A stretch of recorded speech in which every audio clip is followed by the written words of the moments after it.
আসসালামু আলাইকুম। আপনাদের যাদের বিএমইটি ক্লিয়ারেন্স কার্ড বা স্মার্ট কার্ড বের হয়েছে সেটা আপনি কিভাবে ডাউনলোড করবেন, অথবা আবার আপনাদের স্মার্ট কার্ড আসলে তৈরি হচ্ছে কিনা বা আবেদন করা হয়েছে কিনা সেটা আসলে কিভাবে বুঝবেন সেটা দেখিয়ে দিচ্ছি আজকে ভিডিওতে। তো এর জন্য আপনারা যেটি করবেন, আপনাদের মোবাইল ফোনের মাধ্যমে আসলে পারবেন। আপনারা ক্রোম ব্রাউজারে যে লিখবেন হচ্ছে আমি প্রবাসী লিখে সার্চ করবেন। আমি প্রবাসী লিখে সার্চ করার পর কিন্তু ওয়েবসাইটটি পেয়ে যাবেন। ওয়েবসাইটে ক্লিক করবেন এবং এখানে দেখতে পাচ্ছেন থ্রি ডট মেনু রয়েছে, থ্রি ডট মেনুতে ক্লিক করবেন এবং এখানে দেখতে পাচ্ছেন ডাউনলোড কার্ডস নামে একটি অপশন রয়েছে, সেটাতে ক্লিক করবেন এবং এখানে বিএমইটি সার্ভিস নামে একটি অপশন রয়েছে, সেটাতে ক্লিক করবেন। তারপর এখানে দেখতে পাচ্ছেন ডাউনলোড ক্লিয়ারেন্স কার্ড, যদি ডাউনলোড করতে চান তাহলে ডাউনলোডে ক্লিক করবেন। তো এখন এরকম অপশন পাবেন। আপনাদের সুবিধাতে আমি ডিসক্রিপশনে লিঙ্কটা দিয়ে দেবো, সেই লিঙ্কে প্রেস করা মাত্র কিন্তু এই পর্যায়ে আপনি চলে আসতে পারবেন কোনো ধরনের কোনো ঝামেলা ছাড়া। এখন আপনার স্মার্ট কার্ডের জন্য আবেদন করা হয়েছে কিনা সেটা বোঝার জন্য আপনারা এখানে ট্র্যাক অ্যাপ্লিকেশন রয়েছে, তো অ্যাপ্লিকেশনে ক্লিক করতে পারেন। এখানে আপনারা আপনাদের পাসপোর্টের নাম্বারটি যদি দিয়ে দেন এবং এখানে যে ক্যাপচাটা রয়েছে সেটাকে একটু হুবহু এখানে বসাতে হবে।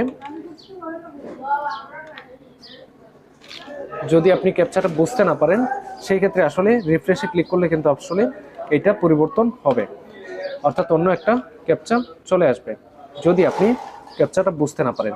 তারপর হচ্ছে ট্র্যাক অ্যাপ্লিকেশনে ক্লিক করবেন। এখন এটা কিন্তু নো ফোন দেখাচ্ছে, তার মানে এটা হইতে পারে যে আবেদন করে নাই অথবা অফলাইনে বা ম্যানুয়ালি সেটা আবেদন করা হয়েছে।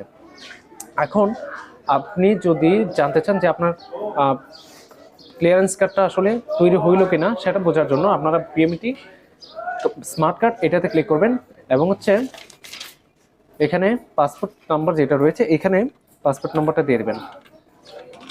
পাসপোর্ট নাম্বারটা দিয়ে আপনারা এখানে যে ক্যাপচাটা রয়েছে সেই ক্যাপচাটা এখানে ফুলফিল করে ফেলবেন, অর্থাৎ হুবহু যেটা লেখা আছে সেটা টাইপ করে আপনারা সার্চ বিএমইটি স্মার্ট কার্ড এটাতে ক্লিক করবেন।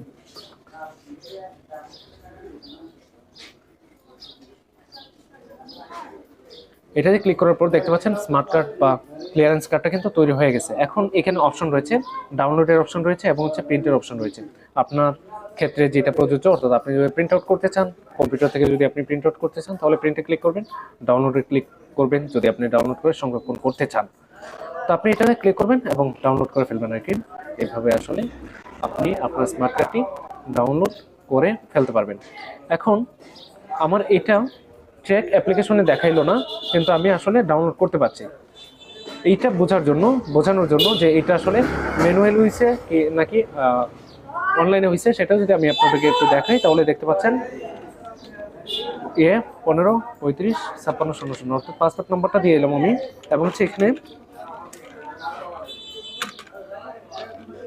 যে ক্যাপচাটা রয়েছে সেই ক্যাপচাটা আমি ফুলফিল করলাম।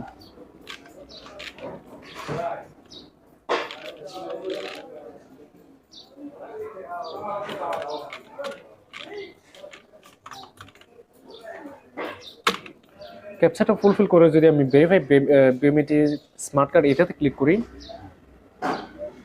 ক্লিক করার পর কিন্তু আসলে এরকমটা দেখাচ্ছে। এখানে দেখতে পাচ্ছেন যে স্মার্ট কার্ড ভেরিফাইড এবং নিচের মধ্যে আসলে লেখা থাকবে যে এটা অনলাইন ক্লিয়ারেন্স বা অনলাইনের মাধ্যমে আবেদন করার পর এই ক্লিয়ারেন্স বের হয়েছে নাকি ম্যানুয়ালভাবে এটা ক্লিয়ারেন্সটা বের হয়েছে, এটা কিন্তু আপনি এভাবে দেখতে পারবেন। তো ম্যানুয়ালি হইলে সাধারণত এই যে ট্র্যাক অ্যাপ্লিকেশন নামে যে অপশনটা রয়েছে এটার মাধ্যমে আসলে ট্র্যাকিং করা সম্ভব হয় না। আর যদি অনলাইনে আবেদন করে থাকে সেক্ষেত্রে আসলে ট্র্যাক অ্যাপ্লিকেশনের মাধ্যমে আসলে ওইটা ট্র্যাকিং করা যায় বা কোন অবস্থায় রয়েছে সেটা আসলে দেখা যায়। তো আপনারা এটা দেখে নেবেন যে আসলে ভিসা নাম্বার যেগুলো রয়েছে বের হওয়ার পর এবং বিএমইটির নাম্বার এবং হচ্ছে ক্লিয়ারেন্স নাম্বার সব কিছু ঠিকঠাক রয়েছে কিনা। যদি ভিসা নাম্বার ভুল ভাল থাকে সেক্ষেত্রে অবশ্যই আপনাকে ওইটা ঠিক করে নিতে হবে বা ঠিক করিয়ে নিতে হবে। অবশ্যই আপনাকে একটু মনোযোগ সহকারে এটা চেক করে নিতে হবে। তো এই পর্যন্তই ছিল আজকে ভিডিও। সবাই ভালো থাকবেন, সুস্থ থাকবেন। আল্লাহ হাফিজ।